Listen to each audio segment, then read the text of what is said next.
Always fresh, every day. You're watching Fastlane Daily. A longtime luxury leader gets a wake-up call from its ultimate driving competition. We're going to have more. Also a double shot of rumor mill fodder from Mini and Mercedes. Jesse James aims for a quick getaway on the salt, and a $2 million supercar goes up in smoke. All that plus a look at what could be the best racing on the planet. That's on this week's edition of Shakedown. What's up, everybody? I'm Derek D, coming to you from beautiful Vernon, Utah. Look at this place. We're right down the street from the biochemical disposal facility. Land was cheap. You're watching Fastlane Daily.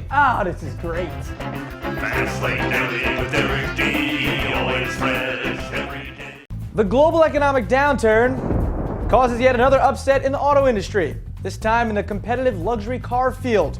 Auto industry research firm Autodata reports one longtime champ in U.S. luxury market just got pwned, as it were. BMW has bypassed Toyota's Lexus brand to become the best-selling premium car maker in the U.S. this year. Autodata says Lexus has held the top spot since 2000, but after a 37.2% dip in sales recently, the company relinquished its edge to the Bavarian Bulldogs. The two companies had been battling neck and neck, that's V-neck sweater to crew-neck Brooks Brothers Argyle, for years. But a smaller sales drop of only 30% pushed BMW over the edge. Winner. Another bright spot for BMW has, of course, been its Mini brand. Now word is the company's again expanding its Mini line. First came the Clubman, now the UK's Autocar reports the company is planning to show off a Mini two-seater at the Frankfurt Auto Show this fall. Autocar says the new model will show up in, quote, near production form at this September's show before arriving in showrooms by early 2010. The new model will be built on the same platform as the current BMW Cabrio, only with no back seats and a sleeker design. It'll likely also be lower, wider, and faster than Mini's four-seat models, with a soft top to keep weight down. The report comes on the heels of word Volkswagen was putting its own proposed roadster based on its Blue Sport concept car on hold. And also in the rumor mill, Auto Express says Mercedes will build a production version of its Fascination concept. That's the three-door unveiled at the 2008 Paris Motor Show. The E-Class-based Merc follows the classic British shooting brake design, a kind of sporty station wagon without the extra doors. Auto Express says the new model will arrive in showrooms by 2011. And the Spike TV show Jesse James is a dead man season isn't even half over, but the show is planning a big finale.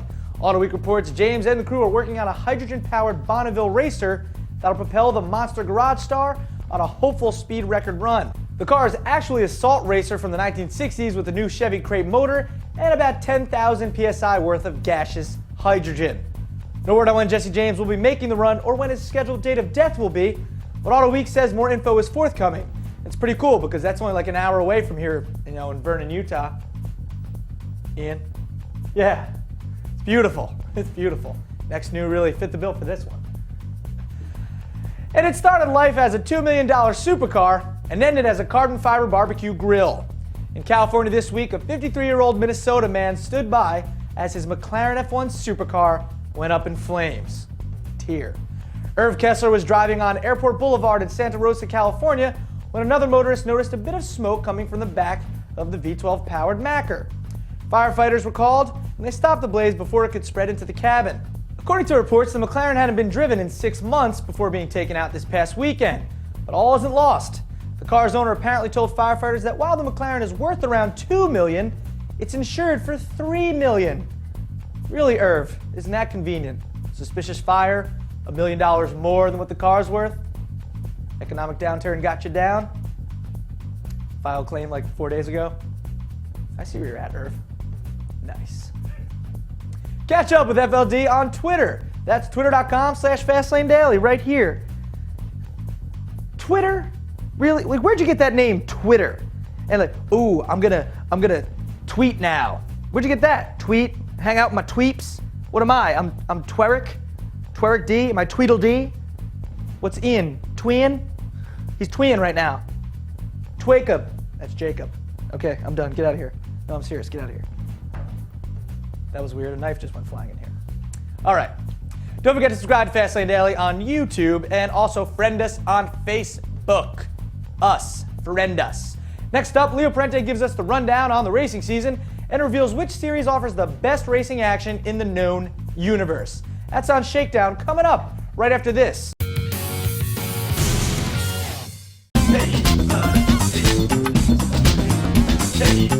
Cut your hair, Lenny from a Bison Men. Hey, Bison Men. Hey, hey, hey, ya bud. Hey, ya bud. Hey, hey, hey.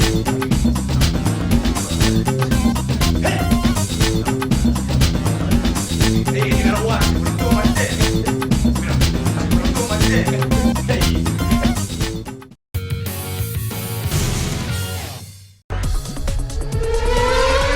Since the start of Shakedown, viewer Turbo86 has gone from not exactly applauding my work to now making requests on which racing he'd like me to cover, like World Superbikes. Oh my God, Turbo86, we are on the same freaking page. Bike racing it is, and I love it, because it's raw, intense, real racing, especially compared to the other viewing options I had this past weekend. Indy cars at Milwaukee? Let me guess. Penske or Ganassi wins, they interviewed Danica. NASCAR at Dover? Dale Jr. proves he's the Tony Romo of racing. Translation? He's the career killer for those around him. Non-Americans, non-NFL fans, look up Romo. Trust me on this. NHRA drag racing at Topeka? John Force won't shut up, and now neither will his daughter. Boring, all boring. But not the bikes. Let's start with the WSBK on their US stop at Miller Motorsport Park.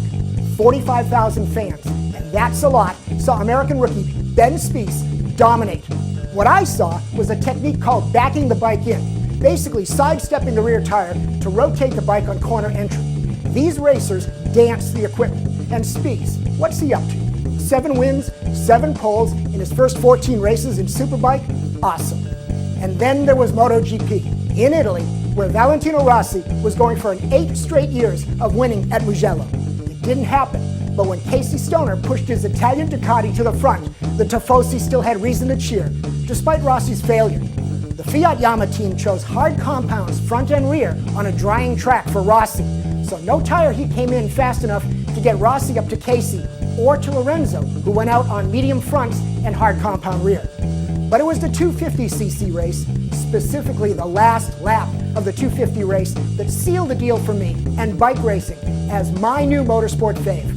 Hey, you could tell me the Pope's an ex-Nazi, it wouldn't matter, because I'd still say there's a God to have created action like this. It was awesome. So let me tell you why I think bike racing is so much cooler than car racing.